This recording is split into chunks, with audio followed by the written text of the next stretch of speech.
അങ്ങനെ ഈ വലന്റെ പണി ഏകദേശം തീരാറായിട്ടോ. നമ്മൾ അവസാനം കെട്ടിടാണ്, ഞെറി എടുത്ത് കെട്ടിടാണ്.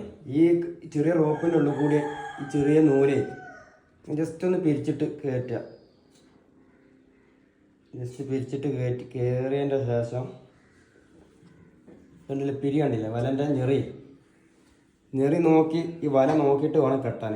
കോൺകുത്തായ മീൻ കയറാൻ പണിയാണ്, ലോക്കാകാൻ പണിയാണ്. കണ്ണി തുറന്ന് നിൽക്കണം, എന്നാലേ മീൻ പെട്ടെന്ന് കയറുള്ളൂ. കണ്ണി കയറിയ മീൻ പെട്ടെന്ന് പായുമ്പോൾ ഈ കെട്ടിടണ ഇവിടുന്ന് അധികം ലോങ് പോകാതൊക്കെ വേണ്ടിയിട്ടാണ്. ഇതിൽ നിൽക്കണം മീൻ, അല്ലെങ്കിൽ മീൻ നന്നായിട്ട് വല മൊത്തത്തിൽ ചുറ്റിപ്പളയും. അതാണ് ഇവിടെയൊക്കെ കെട്ടുണ്ട്, ഓരോ കെട്ട് വല ഇങ്ങനെ ഓരോ കെട്ടി ഞെറി വെച്ച് കെട്ടി പോയതാണ്. അതായത് 20 മീറ്ററുള്ള വല ഏകദേശം കെട്ടി പോകുമ്പോൾ 11-12 മീറ്റർ ഉണ്ടാവുള്ളൂ.